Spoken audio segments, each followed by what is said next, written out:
Bienvenue dans l'Africa Newsroom, votre émission de débat et d'analyse dans laquelle les faits d'actualité les plus marquants du continent africain vous sont décryptés chaque jour. Et c'est pour cela que nous parlerons de l'investiture par le MPS du chef d'État Idriss Déby Itno à la prochaine élection présidentielle nigérienne. Nous verrons non, ça c'était au Tchad, et nous verrons qu'au Niger aussi, le président sortant Mahamadou Issoufou est candidat à sa propre succession. Face à lui, une quinzaine de candidats de l'opposition, dont celui qui est arrivé deuxième au second tour de l'élection présidentielle de 2011. Il s'agit de Seyni Oumarou. Et puis en deuxième partie, nous poursuivrons bien évidemment notre semaine spéciale société civile avec un dossier du jour consacré à la lutte contre la corruption. Et ils sont avec nous autour de ce plateau pour en parler. Notre invité, tout d'abord, il est avocat, Monsieur Nzamba. Bienvenue dans cette émission. Merci Madame Benjabala et bonsoir chers téléspectateurs. Et nos éditorialistes, bien évidemment, il s'agit de Jean-Marie Bitomo. Jean-Marie, merci d'être avec nous. Bonsoir Mireille, bonsoir à tous nos téléspectateurs et téléspectatrices comme d'habitude. Et Samuel Gembok. Samuel, bienvenue. Merci Mireille, bonsoir. Et tout de suite, c'est l'info du jour.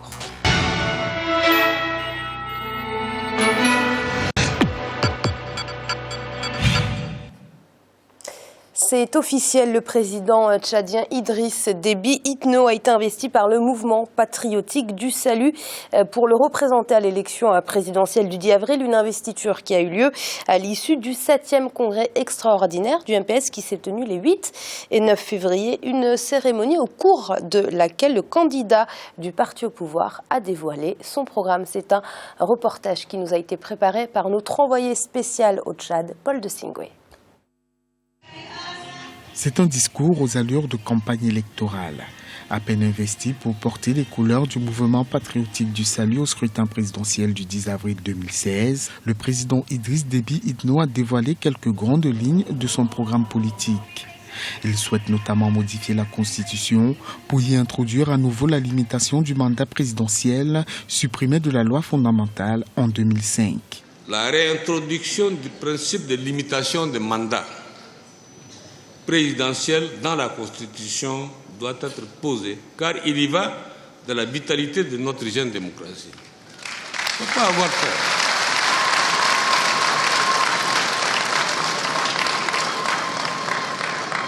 Nous avions commencé les choses dans un contexte bien donné. Nous avons géré le désordre des guerres et autres. Aujourd'hui, rien ne nous permet, en fait, disons, de se focaliser, en fait, dans un système où l'alternance devient difficile. S'il est élu pour un nouveau mandat de 5 ans, le président sortant entend également poursuivre ses efforts pour développer et sécuriser le pays. Mais surtout, il met un point d'honneur à reformer la justice pour consolider la paix et mettre fin à la gestion centralisée du pays. N'ayons pas peur des mots, ni des expressions.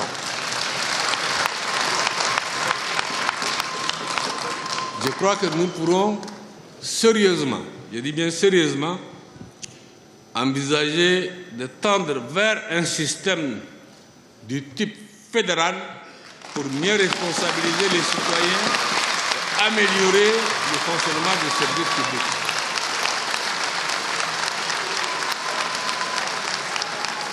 La fédération n'est pas une Bavière de Yorongar.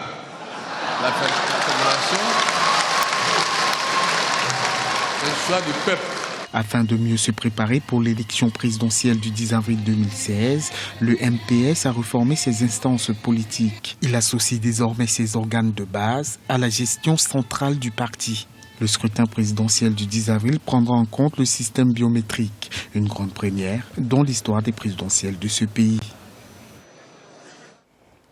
Jean-Marie, selon vous, Idriss Déby Itno jouit-il d'un bilan positif qui pourrait peut-être lui permettre de convaincre les électeurs lors de la prochaine élection présidentielle?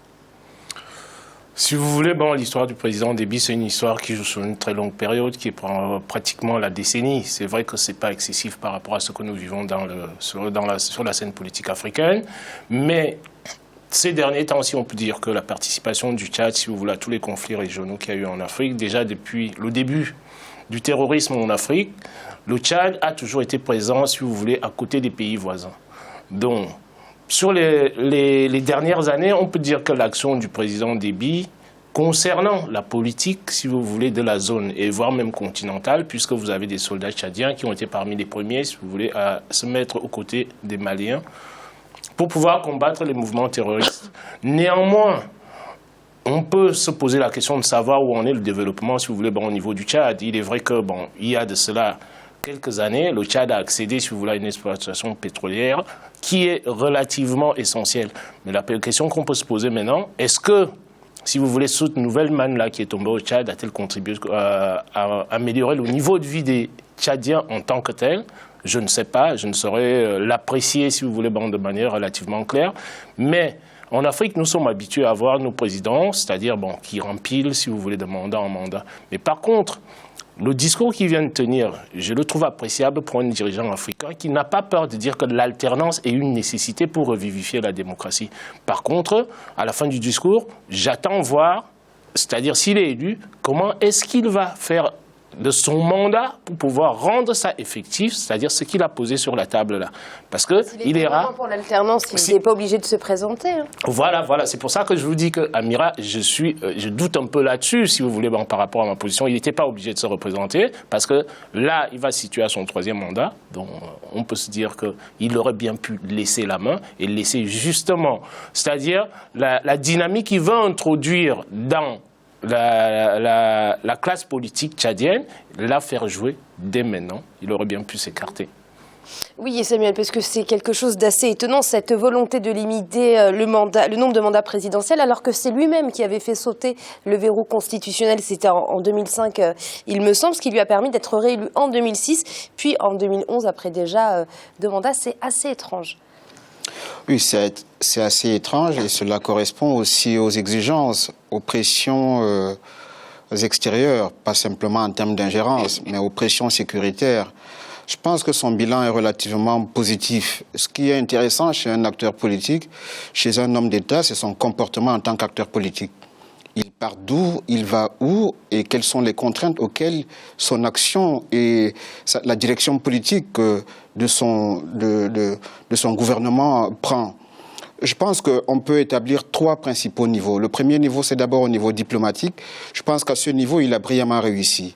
Il a réussi à pouvoir avoir non seulement la gouvernance de l'Union africaine, il a pu insérer au niveau de la direction administrative de l'Union africaine un certain nombre de responsabilités au Tchad.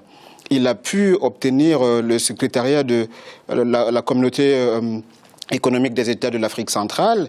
Il a, à ce niveau, beaucoup de réussite à son compte. Il a aussi réussi sur le plan de la diplomatie militaire.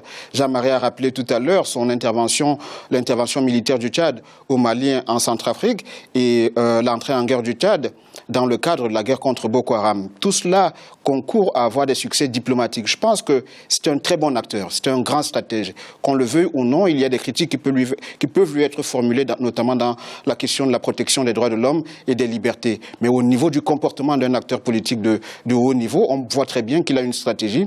Il utilise le bras armé pour illustrer et protéger les intérêts du Tchad au niveau international. C'est ce que toutes les puissances internationales font. On ne développe pas une armée juste pour mater la population, mais on développe une armée pour l'utiliser comme étant un instrument de projection vers l'extérieur, de protection des intérêts vers l'extérieur ou de promotion de l'excellence diplomatique au niveau de l'extérieur. Il y a bien évidemment des défis sociaux, des défis en matière d'ouverture politique au niveau du pays, mais il a œuvré énormément à la stabilisation du pays. C'est à lui que revient la stabilisation du Tchad. Depuis plusieurs décennies, le Tchad a été soumis à de vagues de turbulences importantes.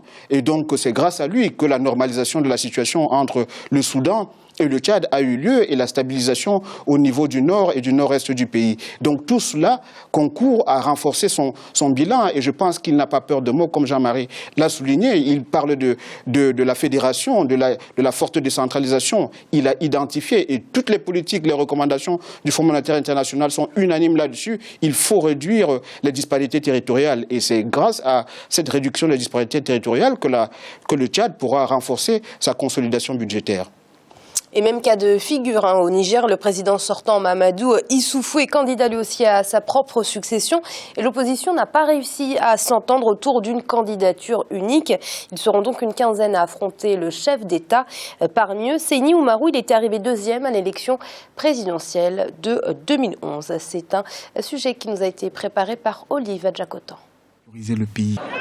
Seyni Oumarou est candidat pour la deuxième fois consécutive à une présidentielle au Niger.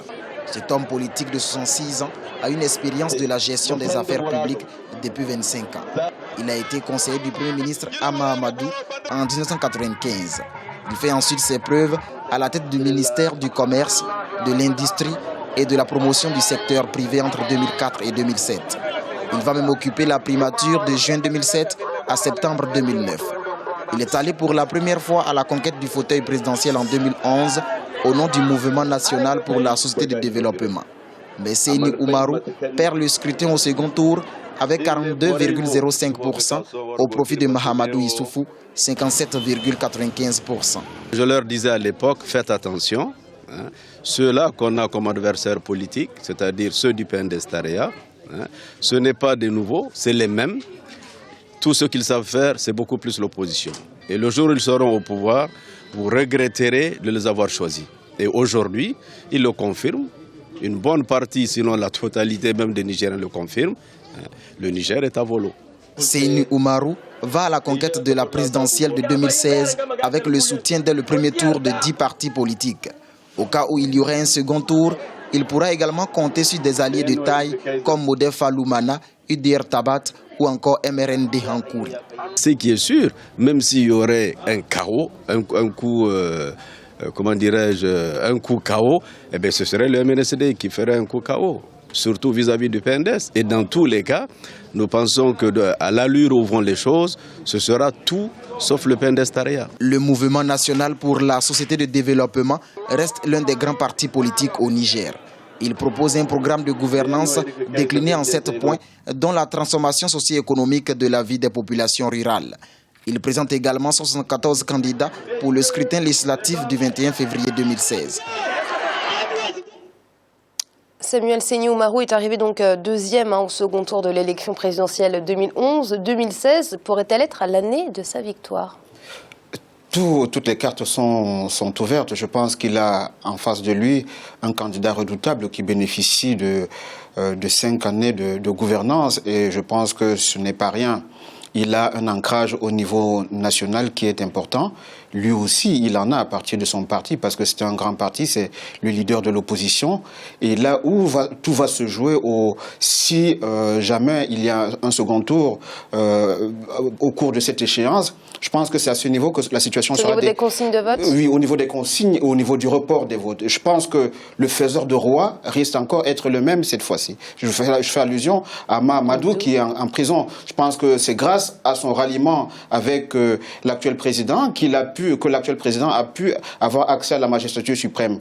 Et maintenant, je pense que s'il y a un deuxième tour, un deuxième affrontement, un match retour, je pense que le ralliement entre Seyni Oumarou et le parti d'Ama Amadou pourrait avoir un impact important sur l'issue définitive de cette échéance. Oui, Jean-Marie, avec un président sortant, candidat et une opposition qui n'a pas réussi à se réunir autour d'une candidature unique, tout va se jouer au niveau des consignes de vote au second tour.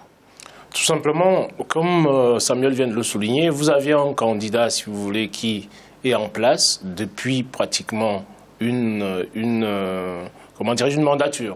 Donc vous avez l'opposant a quand même une certaine expérience, c'est quelqu'un qui a exercer des hautes fonctions dans son pays. Et le score, c'est-à-dire des précédentes élections, ce n'est pas un score ridicule.